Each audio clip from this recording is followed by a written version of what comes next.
नमस्कार दोस्तों, कैसे हैं आप लोग। पार्ट 21 है ये लक्ष्मीकांत 6 एडिशन की किताब का।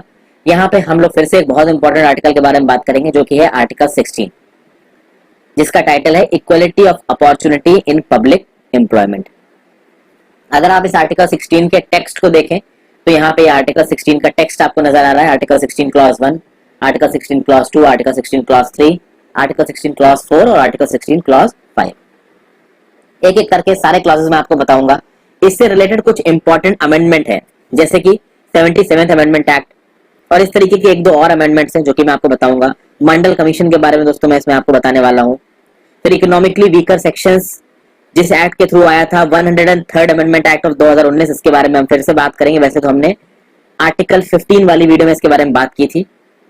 और यहाँ पे 76th अमेंडमेंट एक्ट ऑफ 1994 के बारे में बात करेंगे, जिसमें तमिलनाडु के अंदर जो रिजर्वेशन है उनके बारे में बात की गई है। तो ये सारी चीजें हम लोग इस वीडियो में देखेंगे दोस्तों। तो आगे बढ़ने से पहले इसको लाइक कर दीजिए, शेयर कर दीजिए, और हाँ, ये जो आपके सामने 6 एडिशन की किताब है इसको जरूर खरीद के अपने सामने रख लें। अब देखिए आर्टिकल 16 क्या बोलता है कि भैया equality of opportunity for all citizens in matters of employment और appointment to any office under the state. यानी एम्प्लॉयमेंट और अपॉइंटमेंट, यानी स्टेट में, यानी जो सरकारी नौकरियां हैं, चाहे वो सेंट्रल गवर्नमेंट की नौकरी हो, चाहे वो स्टेट गवर्नमेंट की नौकरी हो, चाहे वो बैंक की नौकरी हो, चाहे वो पब्लिक सेक्टर में नौकरी हो, एनटीपीसी, बीएचईएल, इस तरीके के ऑर्गेनाइजेशंस में नौकरी हो, इन सारी नौकरियों में इक्वालिटी ऑफ अपॉर्चुनिटी होगी, ऐसा बोलता है आर्टिकल 16। तो क्या लिखा है आर्टिकल 16 क्लॉज 1 में? There shall be equality of opportunity for all citizens in matters related to employment और appointment of any office under the state. और any office under the state में क्या क्या आ सकता है ये अभी अभी मैंने आपको बताया। और इसके बाद क्या बोला जाता है? No citizen shall on grounds only of religion, race, caste, sex, descent, place of birth, residence और any of them be ineligible for और डिस्क्रिमिनेटेड अगेंस्ट इन रिस्पेक्ट और एनी एम्प्लॉयमेंट और ऑफिस अंडर द स्टेट। यहाँ पे देखिए, no citizen only on grounds only of religion, यानी केवल religion, race, caste, sex, descent, place of birth या resident, इनमें से किसी के भी बेसिस पे आपके अगेंस्ट डिस्क्रिमिनेशन नहीं हो सकता। कौन नहीं कर सकता? स्टेट नहीं कर सकता, किसी भी तरीके की सरकारी नौकरी में। यानी कि ये जो ओनली है, इस ओनली का क्या मतलब है कि इन फैक्टर्स के अलावा किसी और फैक्टर के बेसिस पे आपके ऊपर डिस्क्रिमिनेशन हो सकता है, बट इन फैक्टर्स के बेसिस पे डिस्क्रिमिनेशन नहीं होगा। तो ये तो हो गया क्लॉज 1 और क्लॉज 2। जो मेन इसके एक्सेप्शंस हैं वो शुरू होते हैं क्लॉज 3 से। ये क्लॉज 3, ये क्लॉज 4, ये क्लॉज 5 और एक क्लॉज है जिसको आप बोलते हो क्लॉज 4A। ये आपके एक्सेप्शंस को बताते हैं, यानी आर्टिकल 16 में जो जो एक्सेप्शंस हैं उनके बारे में बताया जाता है। उसी तरीके से सरकारी नौकरियों में जो रिजर्वेशन की बात कही गई है वो इन एक्सेप्शंस में आएंगे। आप अपनी लक्ष्मीकांत की किताब देखिए दोस्तों, वहां पे 4 एक्सेप्शंस के बारे में बात की है। एक एक करके वो 4 एक्सेप्शंस मैं आपको समझाता हूँ। क्योंकि मेरी इन वीडियो का बेसिस लक्ष्मीकांत है, मैं आपको लक्ष्मीकांत समझा रहा हूँ, तो एक एक लाइन आपको समझ में आनी चाहिए। और ओवरऑल मेरा ये ऑब्जेक्टिव है कि आपको आर्टिकल 16 समझ में आना चाहिए। अब पहला एक्सेप्शन देखिए जो आपका लक्ष्मीकांत में लिखा हुआ है। इसमें लिखा है कि देखिए, parliament can prescribe residence as a condition for certain employment और अपॉइंटमेंट इन अ स्टेट और यूनियन टेरिटरी और लोकल अथॉरिटी और एनी अदर अथॉरिटी। यानी रेजिडेंस के बेसिस पे पार्लियामेंट चाहे तो रेजिडेंस को एक प्रायर कंडीशन बना सकती है। यानी कि मान लीजिए किसी एक जगह पे अगर आपको नौकरी लेनी है तो उस नौकरी लेने के लिए आप उस जगह पे कुछ समय से रह रहे हो, ये जरूरी है। तो मान लीजिए कल की डेट में अगर पार्लियामेंट चाहे तो Andaman and Nicobar union territory के लिए पार्लियामेंट को एक ऐसा नियम निकाल सकती है कि जो लोग अंडमान एंड निकोबार में इतने सालों से रह रहे हैं केवल वही उस नौकरी के लिए एलिजिबल है। हालांकि अभी तक ऐसा कोई नियम है नहीं। ऐसा नियम कहां के लिए है? ऐसा नियम आंध्र प्रदेश के लिए है दोस्तों। और आपको पता है कि आंध्र प्रदेश रीऑर्गेनाइजेशन एक्ट 2014 से आंध्र प्रदेश को 2 स्टेट्स में बांट दिया गया, आंध्र प्रदेश और तेलंगाना। तो अब ये नियम तेलंगाना में भी है। यानी आंध्र प्रदेश और तेलंगाना ये 2 ऐसी जगह हैं इंडिया में जहां पे कुछ नौकरियों को रेजिडेंस के बेसिस पे रिजर्व किया गया है, और कोई ऐसा स्टेट अभी के लिए नहीं है। पहले बहुत सी नौकरियां थी। Public employment requirement as to resident act आया था 1957 का, जिसके चलते कई सारे स्टेट्स में रेजिडेंस को एक क्वालिफिकेशन रखा गया था। लेकिन 1974 में ये एक्ट एक्सपायर कर गया। उसके बाद से residence as a qualification for job ये प्रोविजन केवल आंध्र प्रदेश में और 2014 के बाद से तेलंगाना में भी है। ठीक है, एक बात हो गई। यहाँ पे आगे चलते हैं, दूसरे एक्सेप्शन की बात करते हैं। आपका दूसरा एक्सेप्शन क्या बोलता है? कि देखिए state can provide reservation, state reservation दे सकता है अपॉइंटमेंट और post in favour of any backward class. अगर कोई ऐसी बैकवर्ड क्लास है जिसको एडिक्वेट रिप्रेजेंटेशन नहीं मिला है स्टेट सर्विसेज में, तो उस बैकवर्ड क्लास को आगे लाने के लिए जो सरकार है वो सरकार रिजर्वेशन दे सकती है। अभी हम थोड़ा आगे चल रहे हैं, बैकवर्ड क्लासेस को किस तरीके से रिजर्वेशन मिला है, इसके पूरे ग्रेजुअल जो इवॉल्विंग है, जो प्रोसेस जिस तरीके से शुरू हुआ और एंड में कैसे कंक्लूड हुआ, वो पूरा प्रोसेस मैं अभी आपको बताऊंगा, बस थोड़ा वेट करिए। तीसरे क्लॉज पे आते हैं, सी, जो तीसरा एक्सेप्शन दे रखा है लक्ष्मीकांत में। ये क्या बोलता है कि a law can provide that the incumbent of an office related to religious or denominational institutions or a member of its governor body should belong to the particular religion or denomination। ये जो तीसरा exception Laxmikant में लिखा है, इसको आप देखिए article 16 clause 5 से। आर्टिकल 16 क्लॉज 5 क्या देता है देखो दोस्तों, nothing in this article shall affect the operation of any law which provides that the incumbent of any office in connection with the affairs of any religious or denominational institutions or any member of the governing body thereof shall be a person professing a particular religion or belonging to a particular denomination। मैं इसका मतलब समझाता हूं आपको simple भाषा में। मान लीजिए साउथ इंडिया का कोई एक बहुत बड़ा टेम्पल है, मान लीजिए मीनाक्षी टेम्पल ऑफ मदुरई। अब ये जो मीनाक्षी टेम्पल ऑफ मदुरई है, इसको कोई ना कोई ट्रस्ट ऑपरेट करता होगा, उस ट्रस्ट के कुछ बोर्ड मेंबर्स होंगे, उस ट्रस्ट के बोर्ड मेंबर्स का गवर्निंग काउंसिल का कोई चेयरमैन होगा, और ये चेयरमैन और गवर्निंग काउंसिल इस मीनाक्षी टेम्पल ऑफ मदुरई को चलाते होंगे। अब इस ट्रस्ट के नियमों में ये लिखा हुआ है कि मीनाक्षी टेम्पल ऑफ मदुरई के जितने भी ट्रस्ट मेंबर्स होंगे वो हिंदू होंगे, जो इसका चेयरमैन होगा वो हिंदू होगा। यानी एक मुस्लिम कम्युनिटी का पर्सन या फिर एक क्रिश्चियन कम्युनिटी का पर्सन, सिख कम्युनिटी का पर्सन, जैन कम्युनिटी का पर्सन, पारसी कम्युनिटी का पर्सन इस मीनाक्षी टेम्पल ऑफ मदुरई के ट्रस्ट का ना तो मेंबर हो सकता है ना चेयरमैन हो सकता है। तो ये नियम लिखा है इसके ट्रस्ट डीड में। लेकिन यहाँ पे प्रॉब्लम आ जाएगी, ये आप बोलोगे कि this is an violation of article 16, क्योंकि आप इस ट्रस्ट में जो लोग काम कर रहे हैं उसके लिए आप क्या कर रहे हो, आपने तो किसी एक पर्टिकुलर कम्युनिटी तक इसकी लीडरशिप को रिस्ट्रिक्ट कर दिया। तो क्या ये आर्टिकल 16 के वॉयलेशन में है? नहीं है।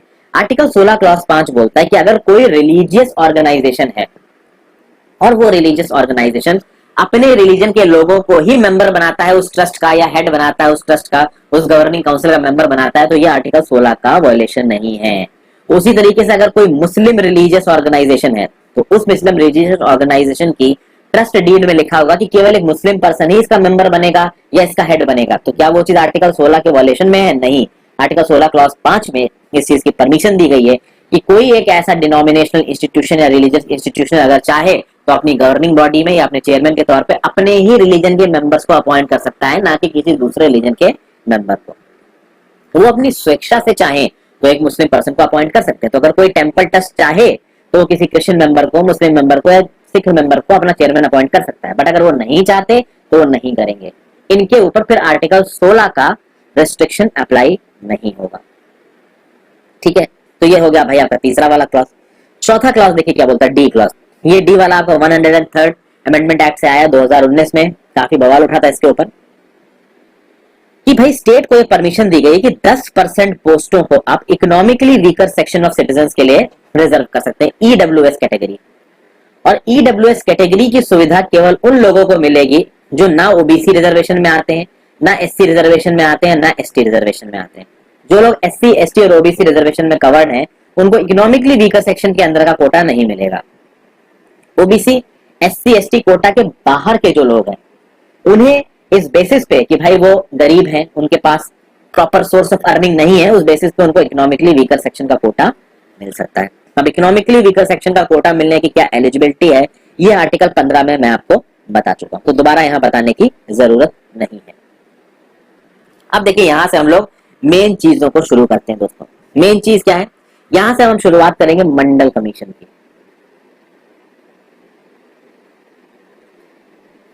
देखिए अगर आप मंडल कमीशन की बात करो दोस्तों, 1979 में, in 1979 इस मंडल कमीशन को किसने अपॉइंट किया? मोरारजी देसाई गवर्नमेंट ने अपॉइंट किया।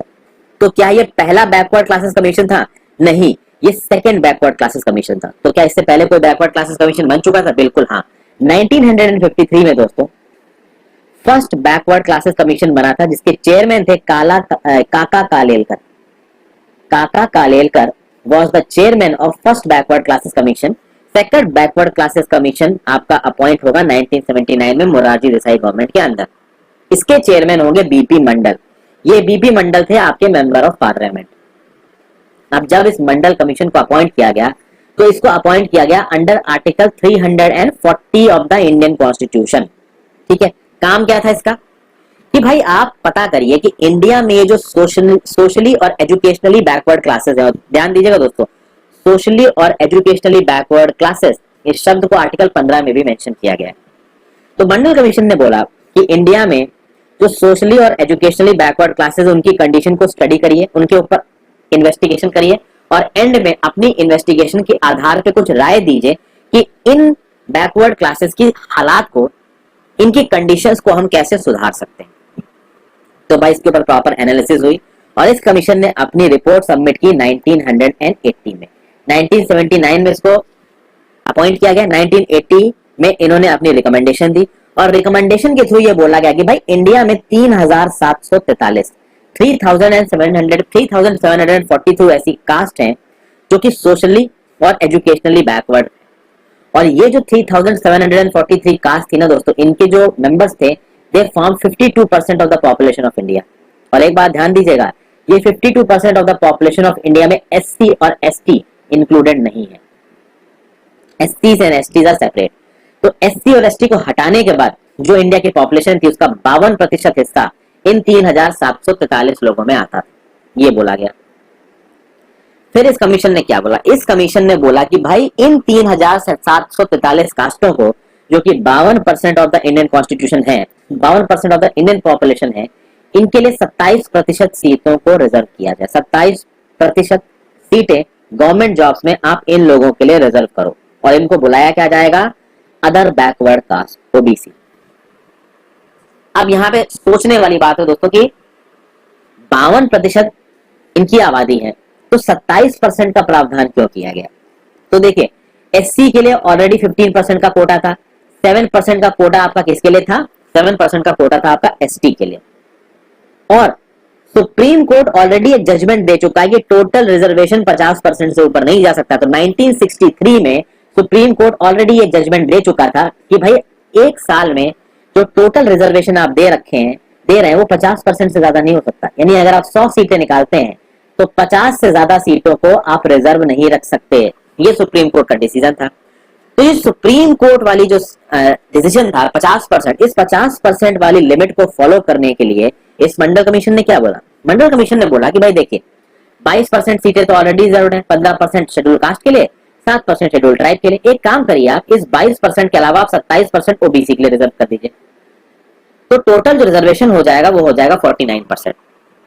तो हम सुप्रीम कोर्ट की गाइडलाइंस को भी वायलेट नहीं करेंगे और इन अदर बैकवर्ड क्लासेस के लोगों के लिए भी हम कुछ कर पाएंगे। ये सब बातें बोली गई। इसके ऊपर काफी बहस हुई। 1980 में रिकमेंडेशंस आ गए थे, तुरंत इसके रिकमेंडेशन को लागू नहीं किया गया। फिर आप देखेंगे दोस्तों 1989 से लेके 1990 में इंडिया के प्रधानमंत्री थे वीपी सिंह। 1990 में वीपी सिंह ने अपनी, कहा जाता है ऐसा, लोग बोलते हैं कि अपनी प्राइम मिनिस्टर की कुर्सी को बचाने के लिए वीपी सिंह ने बोला कि भाई मैं मंडल कमीशन की रिकमेंडेशंस को लागू करूंगा और ये जो 27% रिजर्वेशन की बात की गई है ओबीसी के लिए, इसको मैं लागू करूंगा। जैसे ही ये डिक्लेरेशन आया वीपी सिंह गवर्नमेंट की तरफ से पूरे इंडिया में बवाल छिड़ गया। पूरे इंडिया में भाई प्रोटेस्ट होने लगे इसके ऊपर। लेकिन बाद में आप देखोगे दोस्तों, वीपी सिंह तो नहीं रहे प्राइम मिनिस्टर, लेकिन बाद में आप देखोगे कि ये जो ओबीसी का रिजर्वेशन है ये लागू होगा। 1991 में भाई हमारे प्राइम मिनिस्टर बने नरसिम्हा राव जी। नरसिम्हा राव जी की गवर्नमेंट आई और नरसिम्हा राव जी ने बोला कि ठीक है भाई, मैं 2 चेंजेस को इंट्रोड्यूस करूंगा। पहली बात तो ये जो 27% कोटा आप ला रहे हो, इस 27% कोटे को मैं इस बात की कोशिश करूंगा कि पुअरर सेक्शंस को दिया जाए। यानी ये जो आपने 52% आबादी को शॉर्टलिस्ट किया है, अब ऐसा तो है नहीं कि पूरी की पूरी 52% आबादी गरीब है, तो इस आबादी के जो गरीब सेक्शंस है, मैं कोशिश करूंगा कि केवल उन गरीब सेक्शंस को ये 27% का कोटा दिया जाए ओबीसी का। यानी कैसे ना कैसे करके मैं इसमें कुछ इकोनॉमिक सेग्रीगेशन करूंगा, ऐसा कहा पीवी नरसिम्हा राव जी ने। दूसरा, पीवी नरसिम्हा राव जी ने एक और बात बोली। पीवी नरसिम्हा राव जी ने बोला कि मैं इसके अलावा 10% सीटें उन लोगों के लिए रिजर्व करूंगा जो कि इकोनॉमिकली बैकवर्ड है। ठीक है, जिनके पास पैसे नहीं है, ठीक है, उनके लिए मैं 10% ऑफ द जॉब्स रिजर्व करूंगा। मतलब ये वो लोग होंगे जो कि पुअर हैं, हायर कास्ट के हैं, लेकिन गरीब हैं, पुअर हैं। तो देखिए पीवी नरसिम्हा राव जी ने क्या कहा कि ये जो 52% कास्टों को आपने रिकॉग्नाइज किया है जो कि ये बैकवर्ड है, इनमें जो गरीब लोग हैं उनको मैं 27% का कोटा दूंगा। उसके अलावा जो हाई कास्ट है, उस हाई कास्ट में जो गरीब लोग हैं उनको मैं 10% का कोटा दूंगा। अब इतना कोटा उस समय पे जब हो रहा था तो ऑब्वियस सी बात है दोस्तों, ये चीज जानी थी सुप्रीम कोर्ट में। सुप्रीम कोर्ट में ये चीज पहुंची, ठीक है, सुप्रीम कोर्ट ने इसके ऊपर बात सुनी। यहाँ पे बात किसकी आई? यहाँ पे बात आई भाई आर्टिकल 16 क्लॉज 4 की। आर्टिकल 16 क्लॉज 4 को यहाँ पे वेरीफाई किया जाएगा। आर्टिकल 16 क्लॉज 4 क्या बोलता है, पहले इसको पढ़िए। Nothing in this article shall prevent the state from making any provision for the reservation of appointment of और post in favour of any backward class of citizens which in the opinion of the state is not adequately represented in the services under the state। यानी कि backward classes of citizens के लिए कुछ special laws बनाए जा सकते हैं और कुछ भी हमें रोकेगा नहीं। तो nothing in this article shall prevent, तो इन दिस आर्टिकल में प्रिवेंट करने वाले कौन से दो क्लासेस है? आर्टिकल 1 और आर्टिकल 2। तो आर्टिकल 1 और आर्टिकल 2 है, उसके बावजूद भी आर्टिकल 16 क्लॉज 4 बोलता है कि भाई हम बैकवर्ड क्लासेस को सरकारी नौकरियों में रिजर्वेशन दे सकते हैं, अपॉइंटमेंट दे सकते हैं। तो आर्टिकल 16 क्लॉज 4 की जब कॉन्स्टिट्यूशनल वैलिडिटी सुप्रीम कोर्ट के पास पहुंची तो सुप्रीम कोर्ट ने इसको थॉरोली एग्जामिन किया। एग्जामिन करने के बाद सुप्रीम कोर्ट ने सीधे सीधे ये जो दूसरा स्टेप था पीवी नरसिम्हा राव जी की गवर्नमेंट का, इसको नलीफाई कर दिया। पीवी नरसिम्हा राव जी ने कहा था ना कि हम 10% सीटों को जो हाई कास्ट के अंदर जो पुअर कैटेगरी के लोग हैं उनके लिए रिजर्व करूंगा। इसको साफ साफ सुप्रीम कोर्ट ने बोल दिया कि भाई ये नहीं हो पाएगा। ये जो एडिशनल 10% का आप रिजर्वेशन दे रहे हैं ये नहीं होगा, इसको इसकी कॉन्स्टिट्यूशनल वैलिडिटी को रिजेक्ट कर दिया सुप्रीम कोर्ट ने। दूसरी बात सुप्रीम कोर्ट ने बोला कि चलिए ठीक है, ये 27% वाला जो कोटा है इसको हम अपना अप्रूवल देते हैं। तो आप 27% वाला कोटा लागू करिए विद सर्टेन एक्सेप्शंस के साथ। वो जो इकोनॉमिक क्राइटेरिया वाली बात जो कही पीवी नरसिम्हा राव जी ने, उसको भी अपना अप्रूवल दिया सुप्रीम कोर्ट ने। तो सुप्रीम कोर्ट ने जो सेकंड प्रोविजन था जिसको पीवी नरसिम्हा राव जी की गवर्नमेंट ने प्रपोज किया था उसको रिजेक्ट कर दिया, पहले प्रपोजल को एक्सेप्ट कर लिया। लेकिन यहाँ पे सुप्रीम कोर्ट बहुत सारी कंडीशंस लगाएगा। ये पूरा एक केस था दोस्तों, इसको मंडल केस बोलते हैं 1992, जिसको एक्चुअली में बोला जाता है Indira Sahni versus union of India case 1992। आपने सुना होगा Indira Sahni versus union of India case 1992। इसी केस के थ्रू सुप्रीम कोर्ट ने बहुत सारे आप कह सकते हैं एक्सेप्शंस दिए। अब देखते हैं वो एक्सेप्शंस क्या क्या है। जो पहला एक्सेप्शन यहाँ पे सुप्रीम कोर्ट इंट्रोड्यूस करेगा दोस्तों वो क्या है? सुप्रीम कोर्ट बोलेगा कि नहीं भाई, आपको पहले ये आइडेंटिफाई करना है कि ये जो ओबीसीज हैं जिनको आप रिजर्वेशन देने की बात कर रहे हैं इनमें एडवांस सेक्शन कौन से हैं। उन एडवांस सेक्शंस को क्या बोला जाएगा? उन एडवांस सेक्शन को बोला जाएगा क्रीमी लेयर ऑफ ओबीसी। और उस क्रीमी लेयर को आपको ये रिजर्वेशन नहीं देना है। उनको जो बेनिफिशियरीज आप आइडेंटिफाई करोगे इस रिजर्वेशन की उसके लिस्ट से इनको आपको बाहर रखना है। ये बात बोली। दूसरा एक्सेप्शन जो सुप्रीम कोर्ट ने यहाँ पे बोला, सुप्रीम कोर्ट ने बोला कि आप रिजर्वेशन दीजिए बट आपके रिजर्वेशन इनिशियल अपॉइंटमेंट में होंगे, यानी फर्स्ट टाइम आप जो अपॉइंटमेंट करोगे उसमें आपके रिजर्वेशन होंगे। आप प्रमोशन में रिजर्वेशन नहीं दे सकते। No reservation in promotion. और अब तक जहां पे भी प्रमोशन में रिजर्वेशन दिया गया है उसको केवल 5 साल के लिए कंटिन्यू किया जाएगा, ओनली फॉर 5 years, क्योंकि उस समय पे SC/ST का रिजर्वेशन तो चल ही रहा था ना। तो सुप्रीम कोर्ट ने साफ साफ बोल दिया reservation only in initial appointment, promotion में किसी भी तरीके का कोई रिजर्वेशन नहीं दिया जाएगा। फिर ये बोला गया कि भैया साल में मैक्सिमम 50% का आप रिजर्वेशन दे सकते हैं until and unless some very extraordinary circumstances are there. ठीक है, जब तक कोई एक्स्ट्राऑर्डिनरी सर्कमस्टांसेस नहीं है तब तक आप 50% से ज्यादा का रिजर्वेशन कोटा नहीं रख सकते और हर साल इस चीज को अप्लाई किया जाएगा। अच्छा, रिजर्वेशन में एक चीज थी carry forward rule. Carry forward rule क्या बोलता है? कैरी फॉरवर्ड रूल दोस्तों ये बोलता है कि मान लीजिए एक साल में किसी एक पोस्ट में 10 सीटें रिजर्व की गई हैं, तो ये रिजर्व कैटेगरी के लोग इन 10 सीटों में जा सकते हैं। मान लीजिए उस साल में 10 में से केवल 7 सीटें भरी गई, 3 सीटें बैकलॉग खाली हो गई। तो 10 सीटें थी रिजर्व कैटेगरी के लिए, 7 सीटें भरी, 3 सीटें खाली हो गई। तो अब इन 3 सीटों में क्या जनरल कैटेगरी वाला बंदा कंप्लीट कर पाएगा? नहीं। ये 3 सीटें अगर पहले रिजर्व कोटा में आई थी तो ये रिजर्व ही रहेंगी। तो आप इसको कैरी फॉरवर्ड कर सकते हो, यानी 3 सीटें जो बैकवर्ड क्लासेस की इस साल नहीं भरी है उनको आप अगले साल भर सकते हो। लेकिन सुप्रीम कोर्ट ने बोला कि जब अगले साल भी आप इन 3 सीटों को भरोगे तो भी ओवरऑल जो रिक्रूटमेंट होगा उसमें 50% वाले रिजर्वेशन क्राइटेरिया को आप एक्सीड नहीं कर सकते। समझ गए दोस्तों?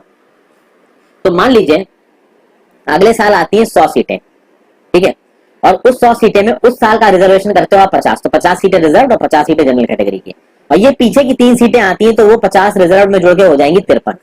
तो आप यहाँ पे देखिए कि ये टोटल सीटें 100 थी और 53 हो गए रिजर्व, तो 50% एक्सीड हो गया 100 का, तो दिस इज नॉट वैलिड, ये सुप्रीम कोर्ट ने बोला। तो पहले के बैकलॉग को भी अगर आप अगले ईयर में कर रहे हो पूरा, तो उसमें भी आप 50% की जो रिस्ट्रिक्शन लगाई गई है उसको आप वॉयलेट नहीं कर सकते, ये बात बोली सुप्रीम कोर्ट ने।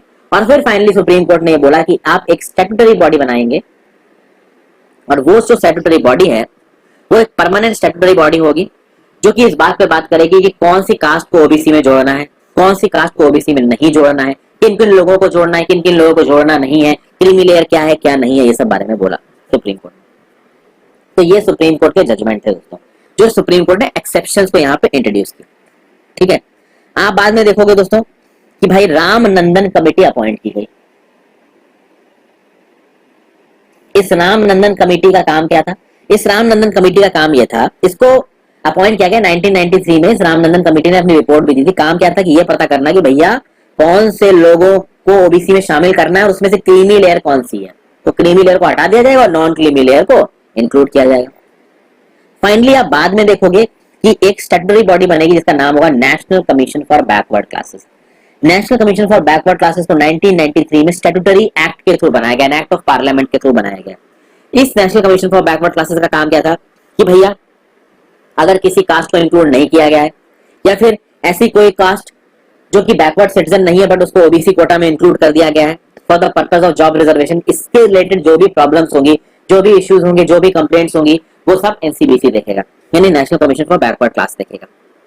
2 साल पहले 2018 में सरकार ने एक अमेंडमेंट एक्ट पास किया जिसका नाम था 102nd अमेंडमेंट एक्ट ऑफ 2018। इस अमेंडमेंट एक्ट ने national commission for backward classes को एक कॉन्स्टिट्यूशनल स्टेटस दे दिया, यानी कि अब एक स्टैट्यूटरी बॉडी नहीं है एनसीबीसी, अब एक कॉन्स्टिट्यूशनल बॉडी है। और अगर अब एनसीबीसी एक कॉन्स्टिट्यूशनल बॉडी है तो वो कौन से कॉन्स्टिट्यूशन के आर्टिकल में है? This is included under article 338B of the Indian constitution. तो अब article 338B of the Indian constitution में आपको मिलेगा national commission for backward classes. अब आपके दिमाग में यह आएगा कि अगर आर्टिकल 338B में है national commission for backward classes, तो आर्टिकल 338 में क्या है, आर्टिकल 338A में क्या है? तो आर्टिकल 338 में है national commission for scheduled caste, article 338 में है national commission for scheduled caste, और आर्टिकल 338A में है national commission for scheduled tribe, और आर्टिकल 338B में है national commission for backward classes. ठीक है दोस्तों, तो यहाँ पे एक चीज हमारे लिए और इंपॉर्टेंट हो गई, वो क्या थी? 102nd amendment act of 2018। अब देखिए यहाँ पे एक और इंपॉर्टेंट चीज आपको समझनी है, मैंने अभी थोड़ी देर पहले आपको बताया, एक स्लाइड पीछे जाते हैं। कैरी फॉरवर्ड रूल, क्या बोला गया इस कैरी फॉरवर्ड रूल में?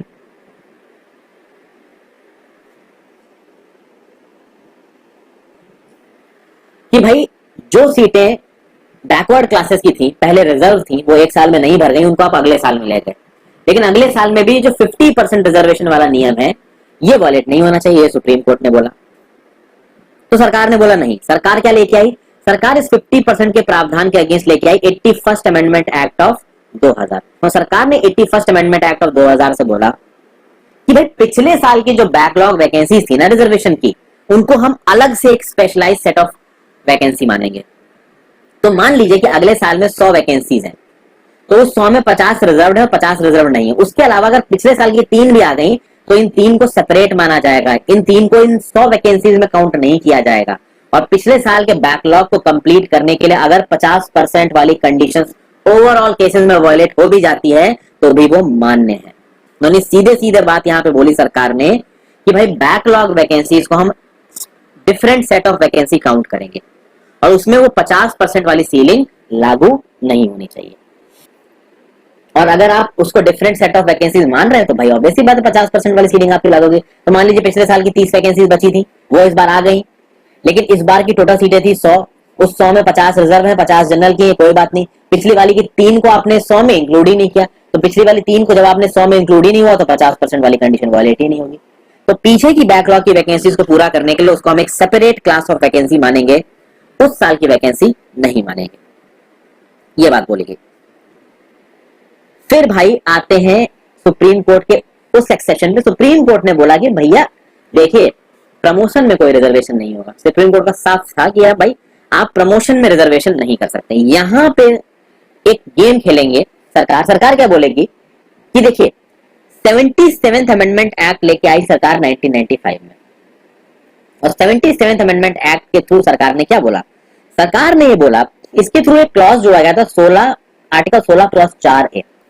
ये आर्टिकल 16 क्लॉज 4A बोलता है कि अगर स्टेट चाहे तो किसी भी सर्विस में प्रमोशन में भी रिजर्वेशन दे सकता है इन favour of SC and ST, अगर वो स्टेट सर्विसेज में रिप्रेजेंटेड नहीं है। यहां ध्यान दीजिएगा दोस्तों, promotion in reservation is not applicable to OBC. तो ये जो आर्टिकल 16 क्लॉज 4A है ना, this deals with SC ST, not with OBC. इस बात को हमेशा ध्यान रखिएगा। तो देखिए सुप्रीम कोर्ट ने इंदिरा साहनी वाले केस में ये बोला कि भैया देखिए आप जो प्रमोशन में रिजर्वेशन रख रहे हैं ये नहीं चल पाएगा, इसको आप बंद करिए। सरकार ने बोला हम तो बंद नहीं करेंगे। तो सरकार ले आई 77th अमेंडमेंट एक्ट 1995। सरकार ने बोला कि भाई एससी एसटी के लिए रिजर्वेशन इन प्रमोशन रहेगा अंडर आर्टिकल 16 क्लॉज 4A। तो अगर स्टेट चाहता है, और वो स्टेट आपकी सेंट्रल गवर्नमेंट हो सकती है, वो स्टेट आपकी स्टेट गवर्नमेंट हो सकती है, वो स्टेट आपकी एक बैंक हो सकती है, कोई पब्लिक सेक्टर यूनिट हो सकती है, कोई भी हो सकती है। तो अगर स्टेट चाहता है कि हाँ भाई हम रिजर्वेशन इन प्रमोशन रखेंगे एससी एसटी के लिए, तो वो रख सकते हैं। तो एक बात हमेशा ध्यान रखिएगा कि reservation in promotion SC ST के लिए है, ओबीसी के लिए नहीं। कुछ लोगों को डाउट रहता है। उसके बाद एक और एक्ट लेके आई सरकार, 85th अमेंडमेंट एक्ट ऑफ 2001। इस 85th अमेंडमेंट एक्ट ऑफ 2001 क्या बोला गया? Promotion, reservation in promotion with consequential seniority. मतलब प्रमोशन में रिजर्वेशन रहेगा, उसके साथ साथ कंसीक्वेंशियल सीनियरिटी भी रहेगी। अब ये कंसीक्वेंशियल सीनियरिटी क्या है, इसको समझना जरूरी है। देखते हैं, आपको समझाता हूं। मान लीजिए 2021 यूपीएससी की आप तैयारी कर रहे हो और आप दो लोग सेलेक्ट होते हो, कोई पर्सन ए कोई पर्सन बी। मान लीजिए जो पर्सन बी है ये एससी एसटी में से किसी एक कैटेगरी का है, ये जो पर्सन ए है ये जनरल कैटेगरी से आया। तो अब आप लोग अगर 2021 बैच में आईएएस लगे हो, तो ऑब्वियस सी बात है कि 2021 बैच के आईएएस बोले जाओगे तो इस पर्सन ए को भी 2021 बैच का आईएएस बोला जाएगा, इस पर्सन बी को भी 2021 बैच का आईएएस बोला जाएगा। अब देखिए इनके बीच में भी प्रमोशंस होते हैं, धीरे धीरे प्रमोट होंगे आईएएस आगे जाके। आगे आने वाले समय में दोस्तों क्या हो जाए, प्रमोशन होगा ना, तो हर साल प्रमोशन में कुछ सीटें एससी एसटी कैटेगरी के लोगों के लिए रिजर्व होंगी, ये बोला। लेकिन जब उन एससी एसटी के लोगों को ये रिजर्वेशन मिलेगा तो उनको कंसीक्वेंशियल सीनियरिटी भी मिलेगी। तो मान लीजिए कुछ सालों के बाद अगर इस एससी एसटी के पर्सन को एक कंसीक्वेंशियल सीनियरिटी मिलती है, तो सीनियरिटी में हो सकता है, देखिए जब भी किसी गवर्नमेंट बैच में दोस्तों आप लोग जाओगे, गवर्नमेंट जॉब में जाओगे, तो आपसे हमेशा जॉब में पूछा जाएगा भाई कौन से बैच के हो आप। तो अगर 2021 में आपने यूपीएससी क्वालिफाई किया, आप बोलोगे 2021। कोई 2022 में क्वालिफाई करेगा 2022। तो टीना डाबी ने क्वालिफाई किया 2014 में, तो 2014 बैच। अब आई एम नॉट श्योर कि 2013 या 2014 की इसमें क्वालिफाई किया था। मतलब जिस नोटिफिकेशन, जिस साल में वो नोटिफिकेशन आया था उस साल में आपने क्वालिफाई किया, तो आप बोले जाओगे भाई आप उस साल के आईएएस हो। तो 2021 का जो आईएएस का एग्जाम होगा, जिसका रिजल्ट 2022 में आएगा, तो आप सेलेक्ट हो गए, तो आप बोले जाओगे आईएएस ऑफिसर ऑफ 2021 बैच। अब मान लीजिए इसी बैच में ये जो बी पर्सन है जो एससी एसटी कैटेगरी का है, वो आगे प्रमोट होता है, तो उस प्रमोशन के साथ साथ उसको कंसीक्वेंशियल सीनियरिटी भी मिलेगी। कंसीक्वेंशियल सीनियरिटी का मतलब क्या है कि जो जनरल कैटेगरी में ए वाला बंदा था, इसको तो 2021 बैच का ही बोला जाएगा, लेकिन जैसे इस बी वाले बंदे को प्रमोशन मिलेगा, इसको कंसीक्वेंशियल सीनियरिटी मिलेगी, तो ये बोल सकता है कि भाई मैं 2020 बैच का आईएएस हूं, 2021 बैच का आईएएस नहीं। समझ रहे दोस्तों? आप यहाँ पे कंसीक्वेंशियल सीनियरिटी में क्या हो रहा है, आप अपने साथ वालों के साथ सीनियर हो रहे हो। ठीक है, इस चीज को मैं फिर से समझाता हूं। 2021 बैच में ए और बी सिलेक्ट हुए, ए जनरल कैटेगरी का है, बी एससी एसटी कैटेगरी का है। दोनों को हमेशा बोला जाएगा ये 2021 बैच के आईएएस ऑफिसर हैं। लेकिन एससी एसटी कैटेगरी वाले को जब आगे रिजर्वेशन मिलेगा तो उसको कंसीक्वेंशियल सीनियरिटी मिलेगी। तो एक टाइम के बाद उसकी कंसीक्वेंशियल सीनियरिटी इतनी हो जाएगी कि वो बोलेगा I am from 2020 IAS batch, not 2021, क्योंकि उसको साथ साथ कंसीक्वेंशियल सीनियरिटी में मिल रही है। तो एक समय के बाद ऐसा हो जाएगा कि यही ए जनरल कैटेगरी का जो पर्सन है वो इस बी को सर बोलने लगेगा, क्योंकि इस बी को कंसीक्वेंशियल सीनियरिटी मिल रही है। वैसे तो दोनों बराबर है, लेकिन इस कंसीक्वेंशियल सीनियरिटी के चलते ये ए इस बी के सामने जूनियर हो जाएगा और इस ए को बी को सर बोलना पड़ेगा। तो दिस इज बेसिकली कंसीक्वेंशियल सीनियरिटी जो कि आया था 85th अमेंडमेंट एक्ट ऑफ 2001 के चलते, जिसके चलते काफी बवाल भी हुआ था।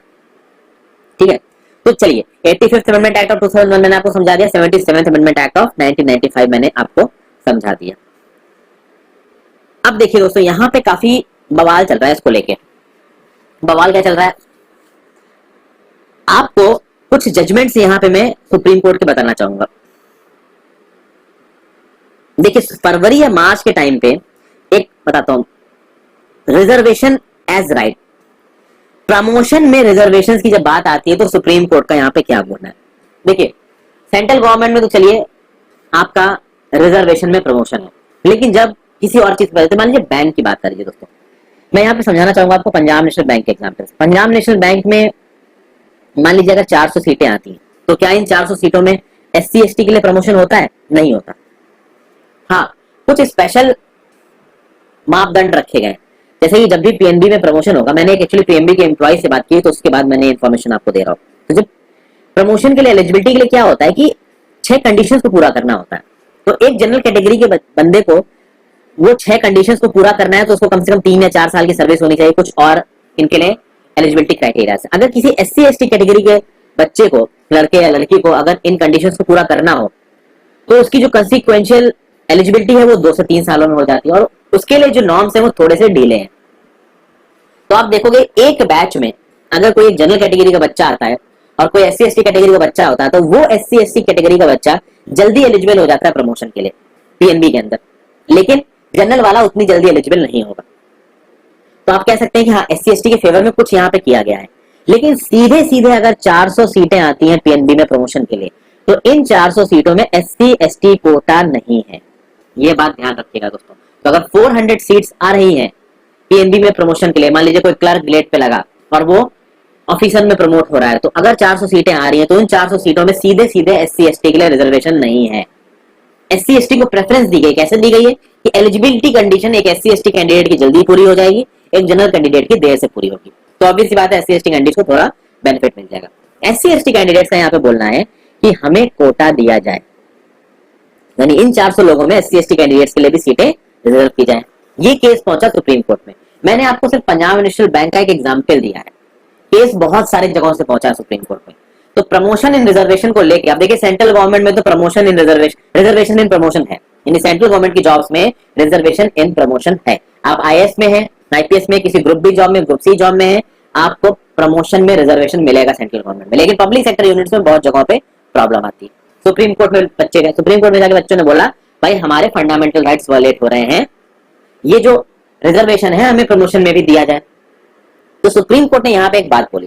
सुप्रीम कोर्ट ने बोला आर्टिकल 16 क्लॉज 4A के अंदर ये जो रिजर्वेशन इन प्रमोशन वाला प्रावधान है ना, इसमें ये लिखा है कि अगर स्टेट को यानी गवर्नमेंट को ये लगता है कि भाई किसी एक सर्विस में इनएडिक्वेट रिप्रेजेंटेशन है, उस केस में प्रमोशन में रिजर्वेशन दिया जा सकता है, लेकिन ये एक इनेबलिंग प्रोविजन है। सुप्रीम कोर्ट ने बोला this is basically an enabling provision. Enabling provision का मतलब क्या होता है दोस्तों? इनेबलिंग प्रोविजन का मतलब होता है कि जो लोग डिसएडवांटेज्ड हैं, जो लोग वल्नरेबल हैं, उनको ऊपर उठने के एवेन्यूज प्रदान किए जाएं, लेकिन ये एक एब्सोल्यूट फंडामेंटल राइट नहीं है। सुप्रीम कोर्ट ने बोला आर्टिकल 16 क्लॉज है इज एन इनेबलिंग प्रोविजन, आपको ऊपर उठने में हम मदद कर सकते हैं, लेकिन as a matter of right आप इसको क्लेम नहीं कर सकते। ये सुप्रीम कोर्ट का जजमेंट था, समझ गए दोस्तों? तो this is the judgment of supreme court. आपको अगर प्रमोशन में रिजर्वेशन चाहिए, अगर आपकी स्टेट आपको देती है, तो स्टेट आपको कब देगी? जब उसको लगेगा कि हाँ भाई यहाँ पे जो SC ST कैटेगरी के लोग हैं वो प्रॉपर्ली रिप्रेजेंटेटेड नहीं है। अगर उसको नहीं लग रहा है तो आप as a matter of right court में आके अपना ये राइट मांग नहीं सकते हो, ये सुप्रीम कोर्ट ने बोला। प्लस अभी रिसेंटली एक चीज और हुई है दोस्तों, आपको पता है कि तमिलनाडु में 69% रिजर्वेशन है। तमिलनाडु में जो 69% रिजर्वेशन है दोस्तों, ये 1994 में लाया गया था। काफी बवाल हुआ था जब 1994 में इस रिजर्वेशन को लेके आया गया था। मैं आपको इसकी थोड़ी कहानी बताता हूं।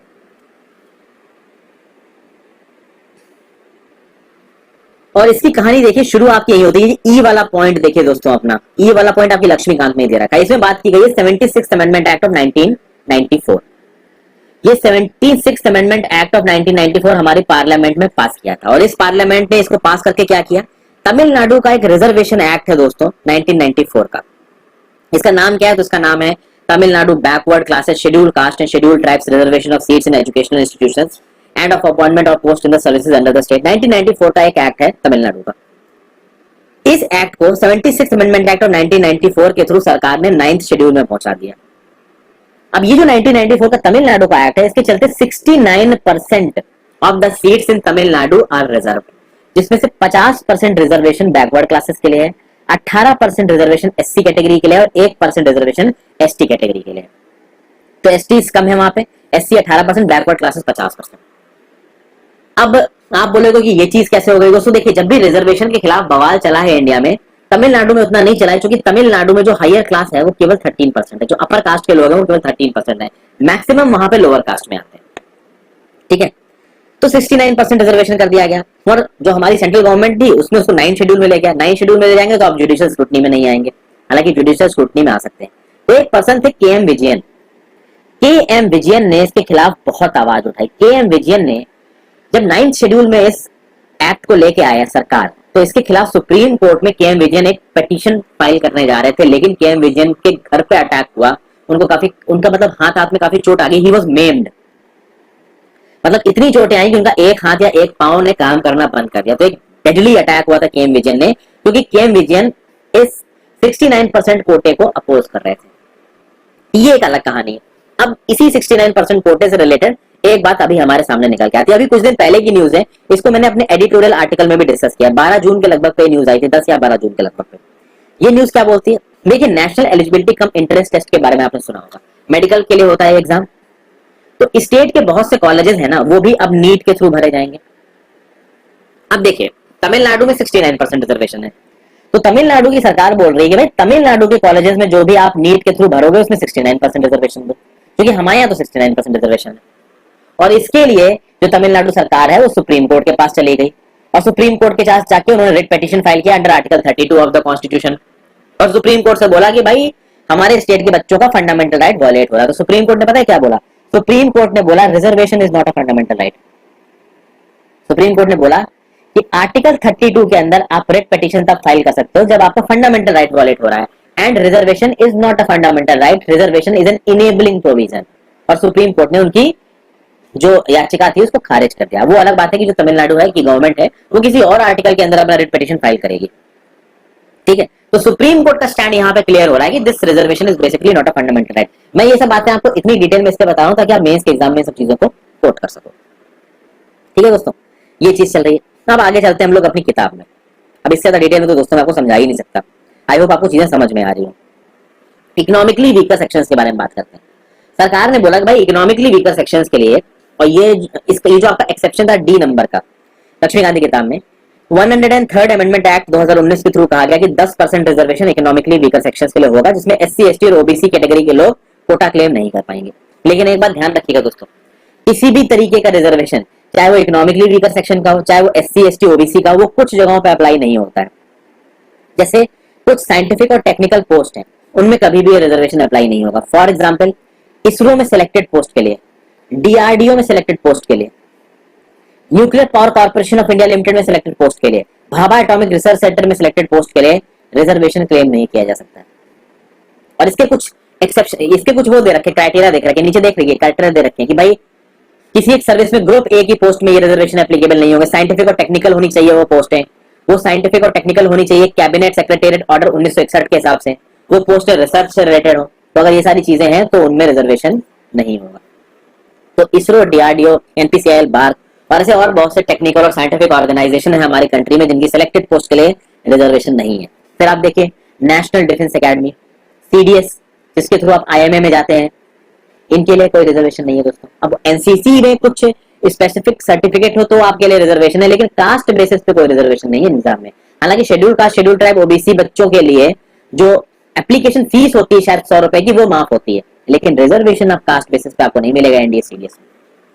तो कुछ एक्सेप्शंस भी हैं रिजर्वेशन में, हर जगह नहीं है दोस्तों। तो आई होप कि आर्टिकल 16 आपको छांट के दोस्तों समझ में आ गया हो। हर एक चीज जो इसके फैसेट से डील करती है वो मैंने आपको यहाँ पे समझा दी है, कुछ भी इसमें बचा नहीं है समझाने को। आपको कोई भी डाउट हो तो आप मुझसे इंस्टाग्राम पे जुड़ के पूछ सकते हैं, कोई कमेंट हो तो आप मुझे नीचे बता सकते हैं। मैंने न्यूट्रल पर्सपेक्टिव से यहाँ पे चीजें आपको समझाने की कोशिश की है। एक बात और बता दूं, रिजर्वेशन से रिलेटेड जब भी आप अपने एग्जाम्स में लिखें, चाहे आप रिजर्वेशन की कैटेगरी को बिलोंग करते हैं चाहे आप नहीं बिलोंग करते हैं, कभी भी रिजर्वेशन के बिल्कुल फेवर में मत लिखिएगा और कभी भी रिजर्वेशन के बिल्कुल अगेंस्ट में मत लिखिएगा। एक बैलेंस्ड अप्रोच दीजिएगा, ठीक है, क्योंकि आपको यह पता नहीं है कि कौन आपका पेपर चेक कर रहा है और उसका क्या माइंडसेट है। Always give a neutralised approach towards the reservation. Okay, तो इससे मैं अपनी वीडियो खत्म करता हूं। आई होप वीडियो पसंद आई हो। Thank you for watching this video friends and have a great day. Good bye. ध्यान रखिए अपना और कोरोना